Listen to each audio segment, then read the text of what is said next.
आदाब नाजरीन। तर्ज तामीर को तरक्की और फतह की अलामत के अलावा अजीम खानदानों और तहजीबों की ताकत की निशानी के तौर पर भी इस्तेमाल किया गया। ये पत्थर के जमाने के यादगार पत्थर हों या मौजूदा दौर के पेट्रोनास, हुक्मरानों ने अपनी बरतरी साबित करने के लिए बड़ी बड़ी इमारतें तामीर करवाई, जिससे हुक्मरानों के किरदार और ताकत को आजमाया गया। मिसालें कई हैं। एहराम मिस्र, यूनान का कॉल्यूजन, भारत का ताजमहल, लाल किला या कुतुब मीनार। तर्ज तामीर लोगों की रिवायात और तमद्दुन की अक्कासी पेश करता है। भारत में मुख्तलिफ किस्म की तर्ज तामीर ने जगह जगह अपनी नफासत और कारीगरी के लिए काफी मकबूलियत हासिल की है।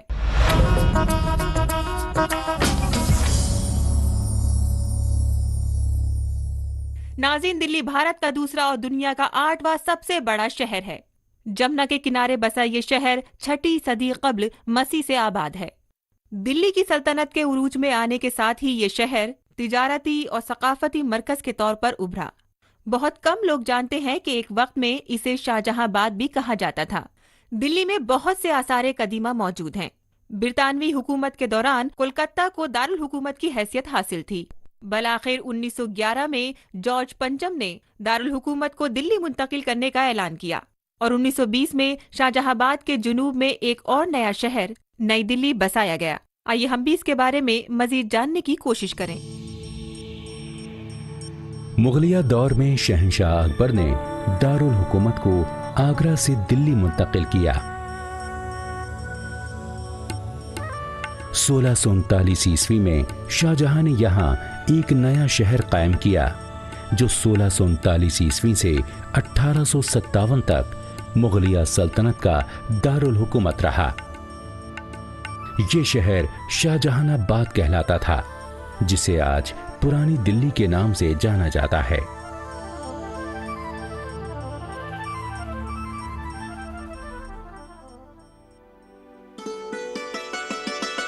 शाहजहां के दौर में यहाँ एक मस्जिद तामीर की गई, जो दिल्ली की जामा मस्जिद के नाम से मशहूर है। ये एशिया में दूसरी सबसे बड़ी मस्जिद है। इसके अलावा लाल किला भी बना, जो दिल्ली की ही नहीं बल्कि पूरे मुल्क की शान है। शाहजहानाबाद में चांदनी चौक के नाम से एक बाजार भी बनवाया गया, जो वक्त गुजरने के साथ साथ एक अहम तिजारती मरकज बन गया। चांदनी चौक आज भी तिजारती सरगर्मियों के हवाले से पुरानी दिल्ली का अहम तरीन मरकज है।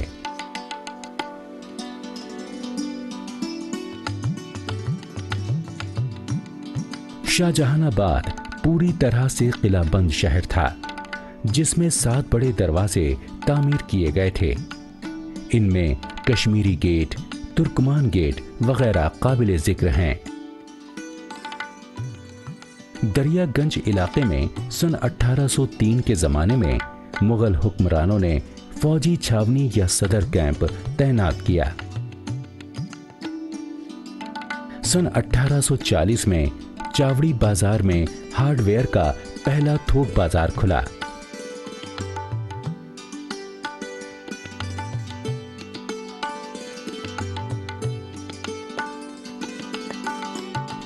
और बादआज़ां 1850 में खुश्क मेवे मसाले जात के लिए खड़ी बावली का मार्केट मंजरे आम पर आ गया। पुरानी दिल्ली में जगह जगह मुगलिया दौर की निशानियां मिलती हैं, जो असल में शाहजहानाबाद का सकाफती सरमाया है, जिससे हमारी मीरास और मतनू होती है।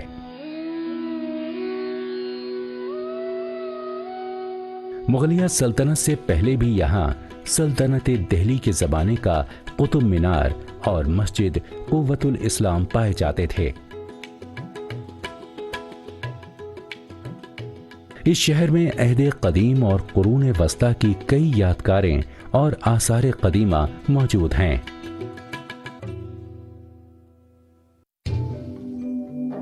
सन 1857 की जंग आज़ादी से कब्ल बरतानिया की ईस्ट इंडिया कंपनी हिंदुस्तान के बेशतर इलाकों पर कब्जा कर चुकी थी और बरतानवी राज के दौरान कलकत्ता को दारुल हुकूमत की हैसियत हासिल थी। बिलाखिर जॉर्ज पंचम ने सन 1911 में दारुल हुकूमत की दिल्ली मुंतकली का ऐलान किया और सन 1920 की दहाई में शाहजहानाबाद के जनूब में एक नया शहर नई दिल्ली बसाया गया।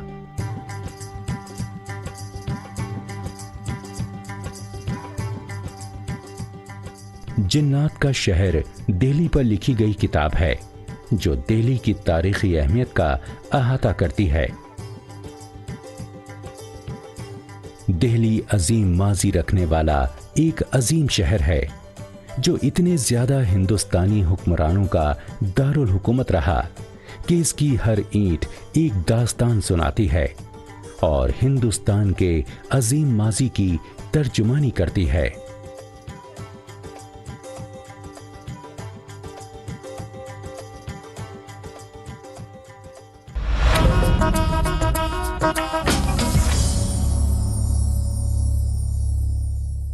भारत में तारीख के मुख्तलिफ दौर में तरह तरह के फ़न तामीर वजूद में आए। बुद्ध विहार और स्तूपा के बाद शानदार हिंदू मंदिरों ने जहां इस सरजमीन को सकाफती तौर से दौलतमंद बना दिया, वहीं इस्लामी फ़न तामीर ने भी अपनी धाक छोड़ दी। अंग्रेजों ने भारत में एक ऐसे तर्ज तामीर को परवान चढ़ाने में मदद की जिसमें यूरोपी, हिंदुस्तानी और मुगल अनासिर की आमिजिश थी। इसे नौ आबादियाती तर्ज तामीर भी कहा जाता है। जयपुर, मैसूर और बीकानेर जैसे शहरों में हिंद यूरोपी फ़न तामीर का काफी असर देखने को मिलता है।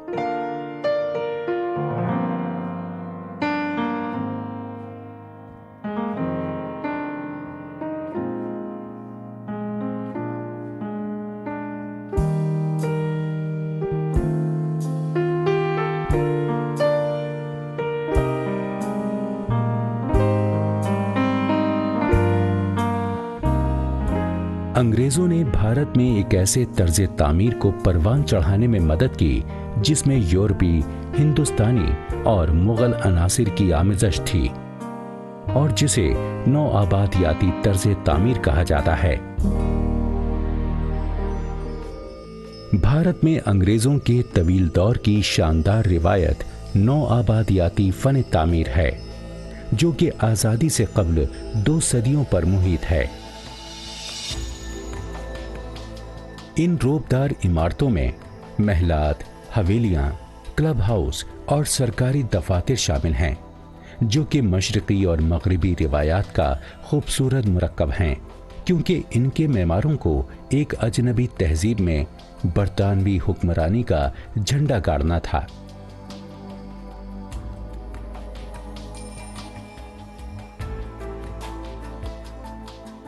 अंग्रेजों की जानिब से बनाई गई इमारत मुगलों के महलात और दीगर तामीरात का दिलकशी और खूबसूरती में मुकाबला नहीं कर सकती। ताहम ये अवामी इमारत और यादगारी ढांचे हैं।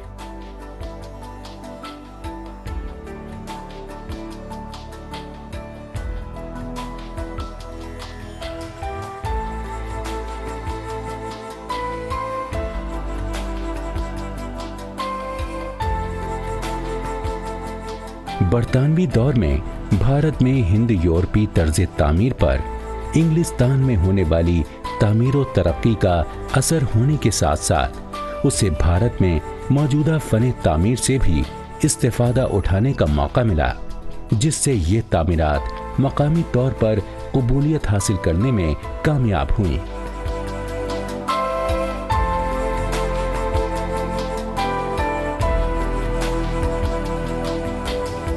भारत में यूरोपी लोगों ने किले, चर्च, टाउन हॉल और मार्केट कॉम्प्लेक्स, डेवड़ियां वगैरह तामीर कराईं।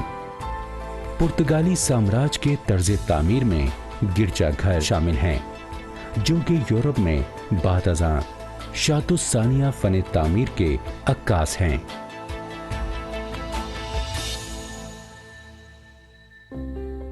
18वीं सदी ईस्वी की कुछ पुरानी हवेलियां, किलों के बाक़ियात और दिफाई दीवारों के बचे खुचे हिस्से भी कई मकामात पर पाए जाते हैं।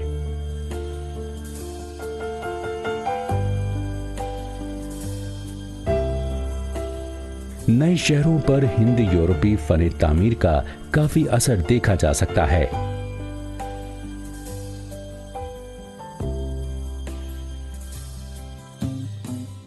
सन 1920 ईस्वी की दहाई में भारत का दारुल खुलाफा एक नए शहर नई दिल्ली में बसाया गया, तो इस पर यूरोपी फन तामीर की छाप साफ दिखाई देती है।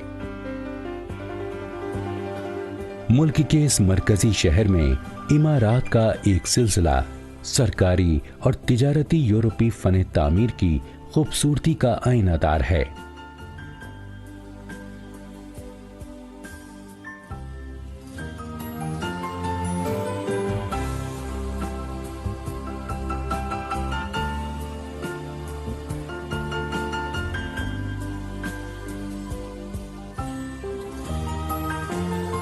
हिंद यूरोपी तर्ज तामीर की उम्दा तरीन मिसालें गोवा के गिरजाघर, India gate, Rashtrapati Bhavan, Victoria memorial, gateway of India और क्रॉन प्लेस नई दिल्ली वगैरह हैं।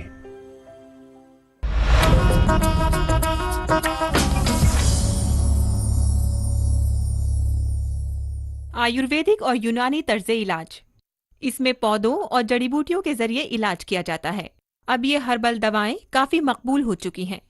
इसमें हमारे जिस्म, खास तौर से हमारे चेहरे की रंगत को निखारने के अज्जा का सुराग हासिल हुआ है। हर्बल तर्ज इलाज निस्बतन महफूज तस्वुर किया जाता है। बहुत से माहिरीन और कारोबारी लोगों ने इस मिरास पर तजुर्बे किए हैं, जिससे बेशुमार मकामी अद्वियात को इसके तर्ज इलाज में शामिल किया गया है, जिससे इसका मयार भी वसीतर होता गया।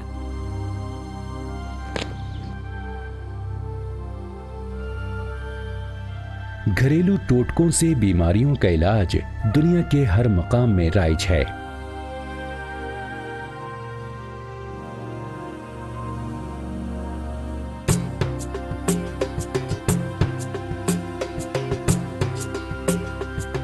हमारे यहाँ चूंकि देसी जड़ी बूटियों का खजाना है, इसलिए आजकल हर जगह हमारा सदियों पुराना तरीका इलाज मशहूर हुआ है।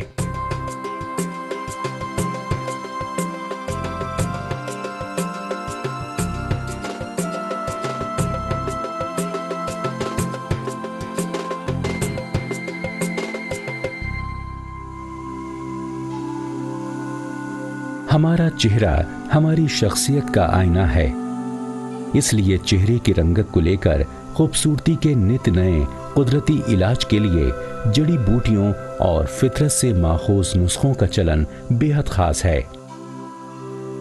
जदीद जमाने में न सिर्फ औरतों ने बल्कि मर्द हजरात ने अपने चेहरों का निखार बढ़ाने और खूबसूरती को चार चांद लगाने के मामले को संजीदगी से लिया है।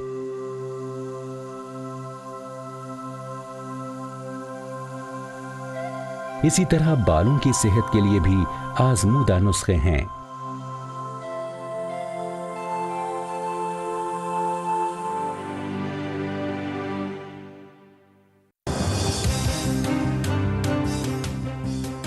बदलते दौर के तकाज़ों से जिंदगी में जो तब्दीलियां रूनुमा हुई हैं, उसमें तरोताज़ा महसूस करने के लिए देसी जड़ी बूटियों को बहुत अहमियत हासिल हुई है।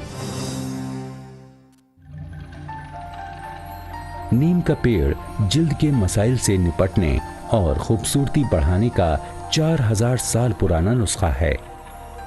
नीम की पत्तियों और बीज, हत्ता कि जड़ में भी बेशुमार और हैरत अंगेज तिब्बी फायदे पोशीदा हैं।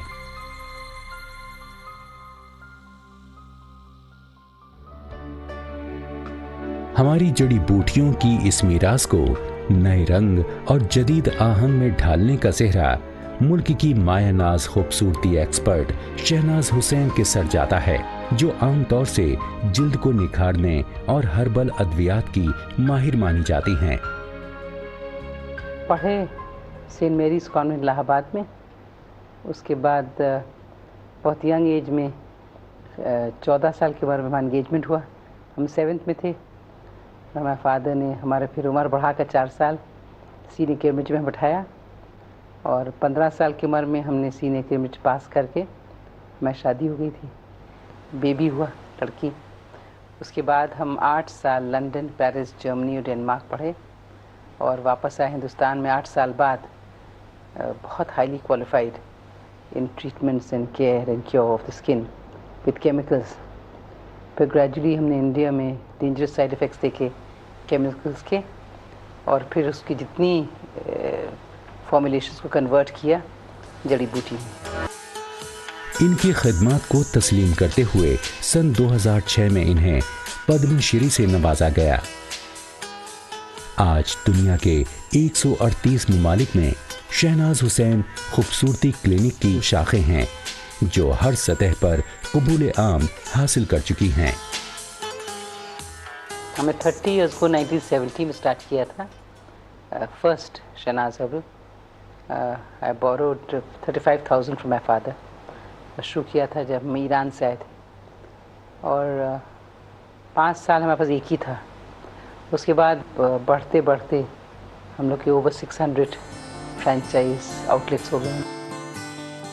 मगरिबी तर्ज इलाज में कीमियात और मुजहरे सेहत अनासिर के बुरे असरात से तंग आ चुके लोग शहनाज हुसैन के रिवायती और कुदरती तरीक़ा इलाज को हाथों हाथ ले रहे हैं। इन्होंने आयुर्वेद और यूनानी भारतीय अद्वियात की जांच पड़ताल की, सदियों पुरानी देसी जड़ी बूटियों के खजाने को खोजा।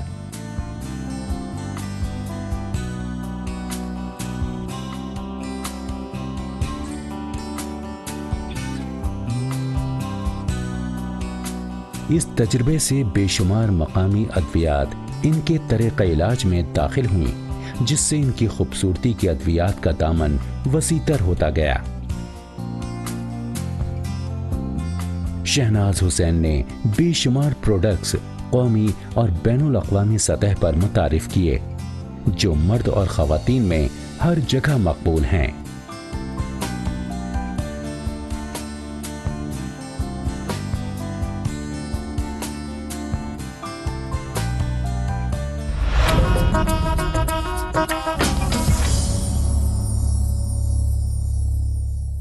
पत्थरों की कशिश उम्र और जमाने से बालातर है। सियासंग से ज़िबाइश कंदकारी हो या अबरक की बारीक जाली, पत्थरों की खूबसूरती नाकाबिले बयान है। हिंदू और मुस्लिम दोनों हुक्मरानों ने संगतराशी के फन की सरपरस्ती की और इसके हुनरकारों की मदद की और हर तरह से ताउन किया। उत्तर प्रदेश में संगतराशी का फन मुगल के दौर में ताजमहल की तामीर के बाद अपने उरूज को पहुंचा। आगरा में संगतराशी रिवायत का इससे बढ़कर कोई और तारुफ हो ही नहीं सकता। पत्थरों और संगतराशों के इस अनोखे फन में बादशाहों की दिलचस्पी आज भी उनके किलों और महलात की कुंदाकारी से साफ आया होती है।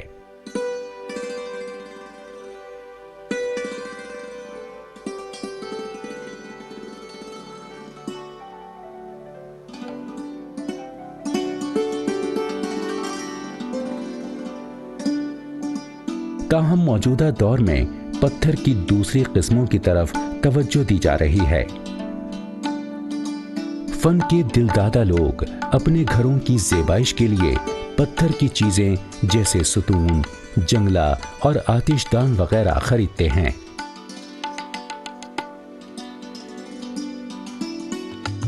रेगी पत्थर या सैंडस्टोन की तराशी का मरकज उत्तर प्रदेश अब भी संग तराशी के लिए जाना जाता है। आजकल कारीगर छोटी छोटी चीजें बनाते हैं, जैसे शमादान, एस्ट्रे, जेवरात बक्स और ताजमहल के नमूने, क्योंकि इनकी जबरदस्त मांग है। सबसे आम ज़ेबाइशी चीजें देवी देवताओं की मूर्तियां हैं, जिनके चेहरे के तासुरात इंतहाई नफासत से उभारे गए होते हैं।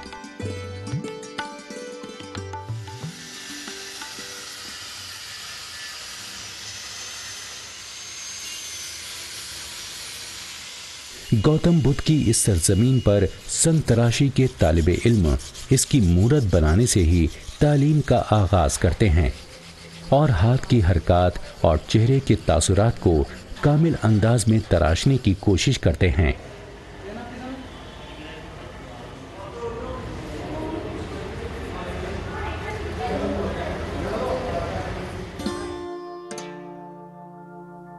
संग तराशी का फन उत्तर प्रदेश में मुगल दौर में ताजमहल की तामीर से अपने उरूज को पहुंचा।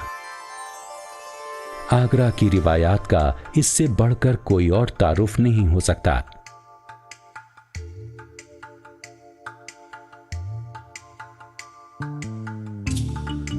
पेचीदा फने तामीर के शाहकार कामिल तौर पर तराशी गई पत्थर की चीजों से लेकर कुंदाकारी से मुज़य्यन मेज की बालाई तह तक हर शय फनकारी का एक नादिर नमूना है।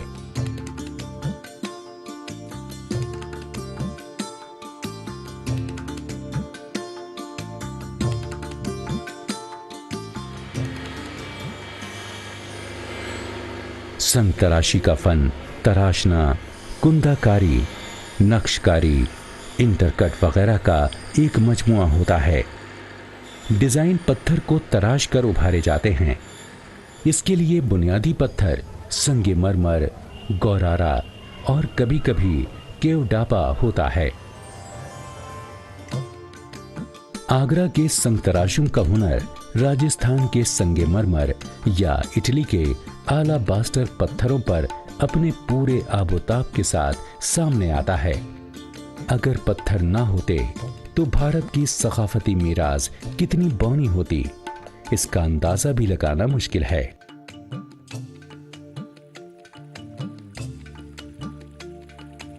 हमारी मिराज जहाँ बड़े बड़े तामीरी शाहकार से मुज़य्यन संग तराशी रिवायात हैं, वहीं हमारी सरजमीन ने आसारे कदीमा की ऐसी मिसालें पेश की हैं कि दुनिया मुंह खोले देखती रह जाती है। तहजीब और सकाफत की मिराज का ये सफर अगले शुमारे में भी जारी रहेगा। अब इजाजत दीजिए, खुदा हाफिज।